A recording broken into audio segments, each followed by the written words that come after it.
내가 승리한 날에 비행기를 타고 딱 위에서 구름을 내려다 보니까 그 노래 가사말이 떠오르는 거예요. 그 품을 떠나니까 내가 비행기를 타는구나. 여러분들께서 그토록 바라시던 자유 대한민국 영예에 들어섰습니다. 딱 이렇게 말하는데 고층 건물들이 쫙 보이고 도로들이 쫙 밝혀 있는데 이게 꿈이냐 생시냐 막 너 꺼지고 봐라. 야, 이 진짜 맞니? 야, 우리 북한으로 가는 거 알지?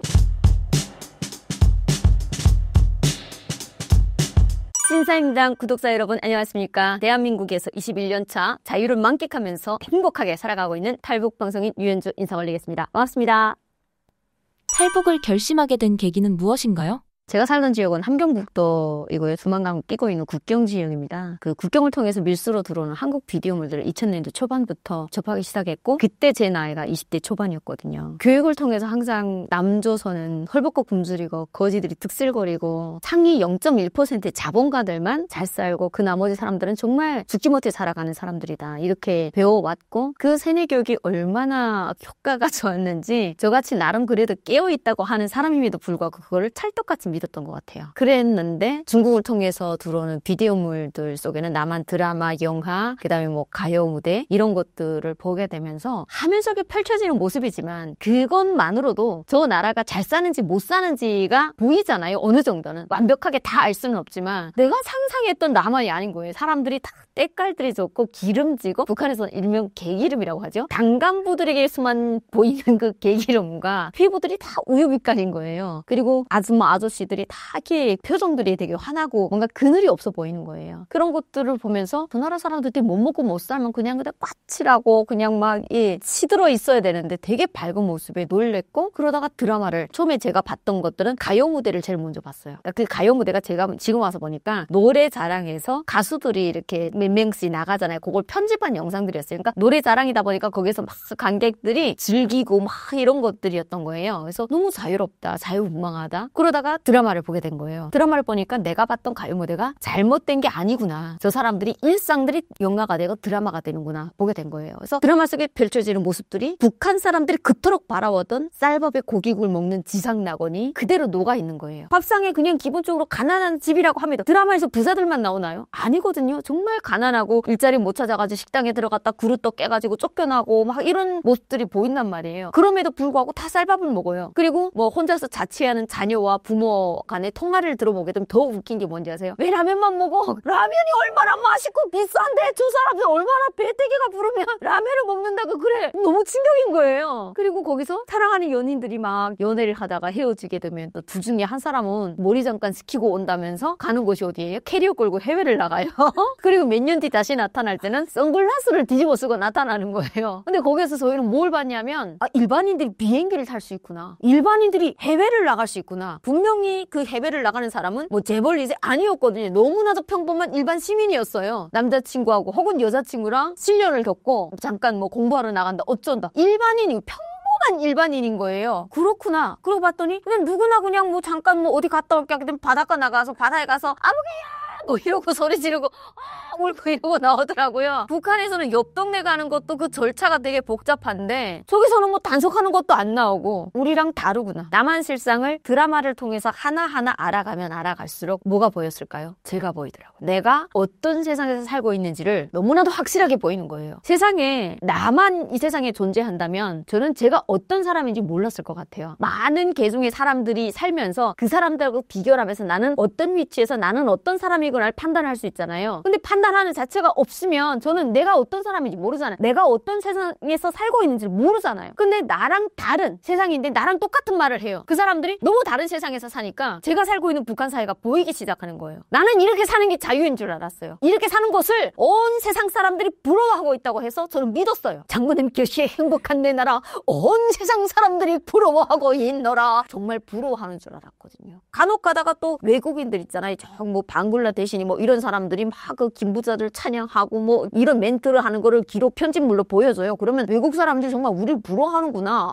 위대한 영도자 뭐 모셔서 인민들이 얼마나 행복하냐 막 이런 인터뷰를 하게 되면 북한 사람이 아무리 행복하다 북한단 것이 우리나라가 얼마나 좋은지 아냐라고 보다 외국 사람의 한마디가 임팩트가 강하거든요. 북한 사람들은 가뜩이나 잘 세뇌되어 있는 데다가 이런 외부 사람들을 딱 투입시켜가지고 한마디 거짓말을 그냥 짓거리게 되면 우리는 그거를 200%를 믿어버리는 거예요. 그래서 행복한 줄 줄 알았는데 드라마를 통해서 남한 콘텐츠들을 통해서 내가 억압받고 살고 있고 19세기도 조선시대도 아닌 내가 비행기를 한번 타보지 못하고 나는 죽어야 된다라는 내 이 삶 자체가 너무나도 불쌍하고 아까운 거예요. 화가 나는 거예요. 나중에는. 왜 나는 저런 데서 태어나지 못했을까? 우리 엄마 아버지 왜 나를 이딴 나라에 낳게 했어? 그러니까 그때 20대 초반 중반이니까 엄청 뭔가를 새로운 것을 막 바라고 그럴 때 아니에요. 자유를 막 누리고 싶은데 가는 곳마다 그냥 10걸음 가다가 그냥 단속돼가지고 끌려다니고 그냥 귀걸이 했다고 끌려가고 헤어스타일 또 무슨 자유분방하게 했다고 끌려가서 파마를 당하고 강제 이런 것들이 저를 안 그래도 반발심에 가득 차 있는데 남한 드라마를 딱 보니까 내가 왜 이렇게 당하고 살아야 돼? 나는 더 이상 여기서 못 살겠다. 숨이 막히다는 것을 그때 처음으로 느꼈어요. 모르는 게 약이라는 말이 있잖아요. 몰랐을 땐 내가 정말 내 잘난 멋에 살았는데 남한 실상을 알고 나니까 내가 사는 삶이 정말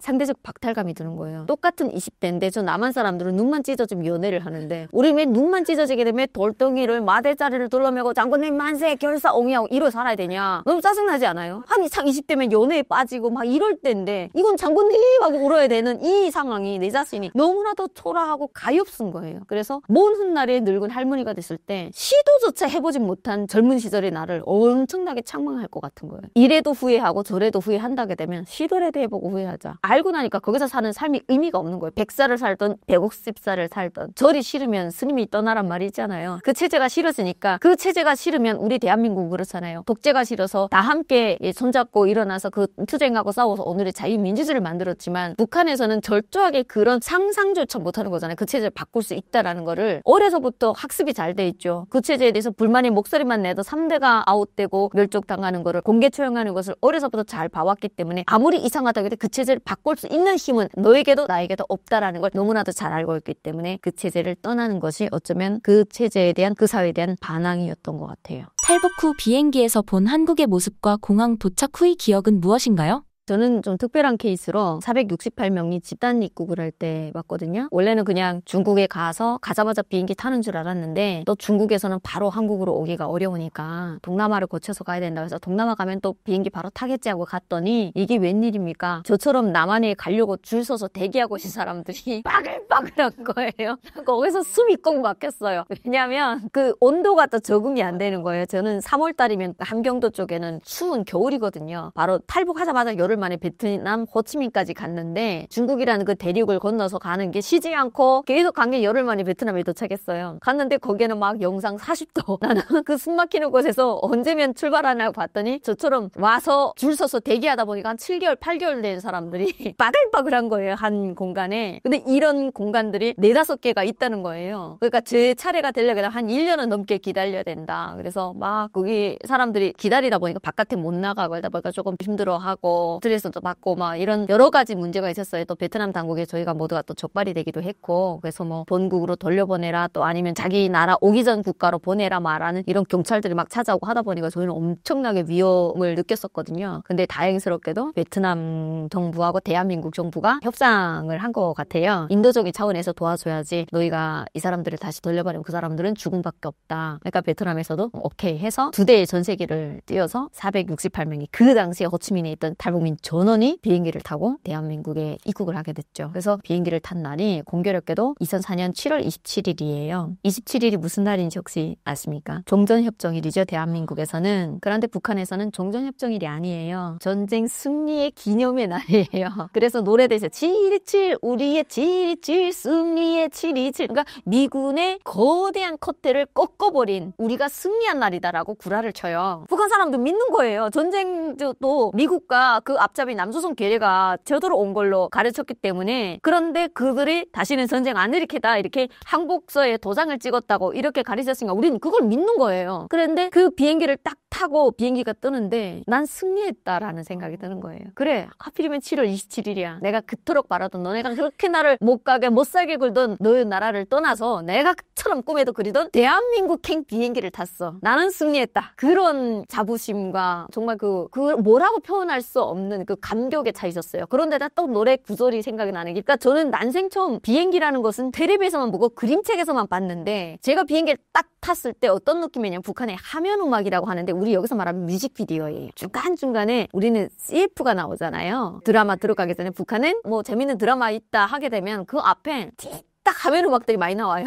결국은 다 하면 음악의 장군님, 기성전 장군님이잖아요. 근데 거기 개순이 선수 아시죠? 그 품을 떠나선 못 살아라는 노래가 있는데 개순이 선수가 그 유명하잖아요. 그 선수가 경기 때문에 잠시나마 이 조국의 품을 떠난 그 순간마저도 못 살겠다. 그 품이 그리워서. 그래서 노래 가사말이 그 품을 떠나선 못 살아. 그 품을 떠나서 못 살아라는 가사말이 있어요. 근데 그 가사말이 나올 때 개순이 선수가 비행기에서 창문을 내려다 보이는 그 아래로 내려다보는 구름이 보이거든요. 그러니까 저는 그때 북한에서 TV를 보면서 우리는 구름은 항상 아래에서 위를 올려다봐야만이 볼 수 있는 건데 위에서 내려다보는 구름은 어떤 느낌일까? 개순이는 너무 좋겠다. 우리는 메달이 중요하지 않아요. 해외 공기를 마셔보고 꼭대기에서 구름을 쳐다볼 수 있다라니 바라볼 수 있다라는 게 어떤 느낌일까? 나는 태어나서 죽을 때까지 단 한 번도 그 느낌을 못 느끼고 죽을 거잖아요. 그래서 마냥 부러웠던 제가 드디어 7월 27일에 내가 승리한 날에 비행기를 타고 딱 위에서 구름을 내려다 보니까 그 노래 가사말이 떠오르는 거예요. 그 품을 떠나니까 내가 비행기를 타는구나. 그 품을 떠나서 못 살아가 아니라 그 품을 떠나니까 내 인생의 꽃길만 펼쳐지겠구나 라는 그런 보라색 부푼 꿈? 그런 꿈으로 되게 설레고 그랬던 것 같아요.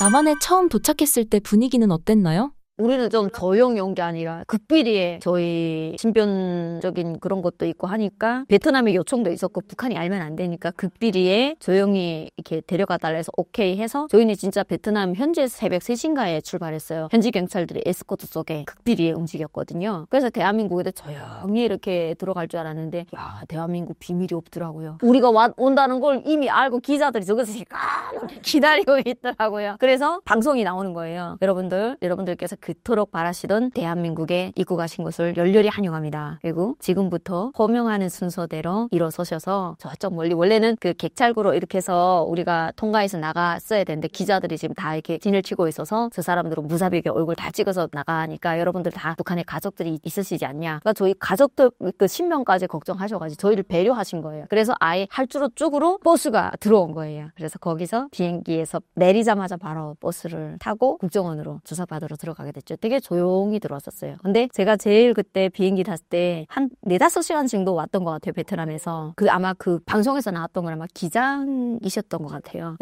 여러분들께서 그토록 바라시던 자유 대한민국의 영예에 들어섰습니다. 딱 이렇게 말하는데 지금도 진짜 눈물 나요. 고층 건물들이 쫙 보이고 도로들이 쫙 이렇게 있는데 정말 우리는 잡혀갈 뻔했던 그런 위험에 노출이 됐었던 사람들이라서 더욱 그게 그 감격이 그 누구 다른 사람들에 비해서 막 2배, 3배가 되는 거예요. 와!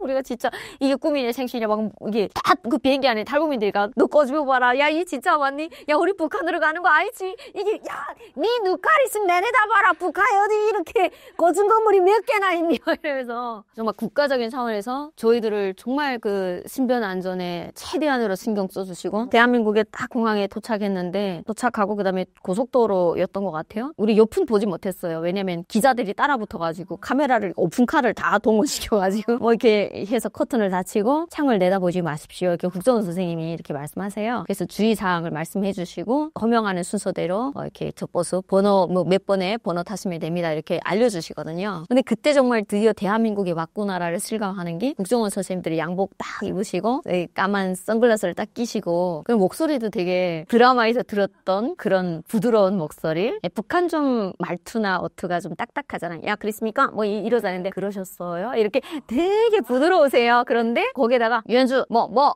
이렇게 하는 게 아니라 유현주 씨? 누구 씨? 김영순 씨? 막 이러는데 막 설레이는 거예요.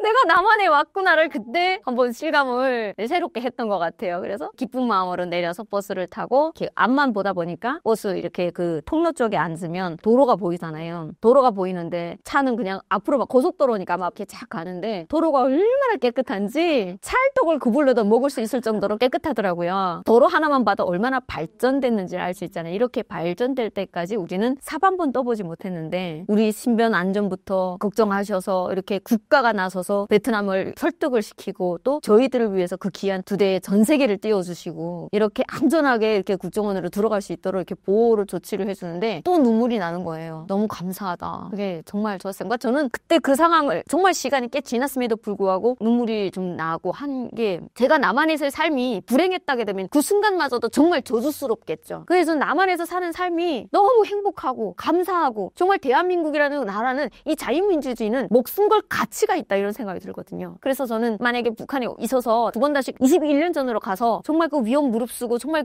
이런 것들이 있는데 그래도 가겠냐라고 하면 저는 10번, 20번 저는 제지 않아요. 무조건 내 찍어.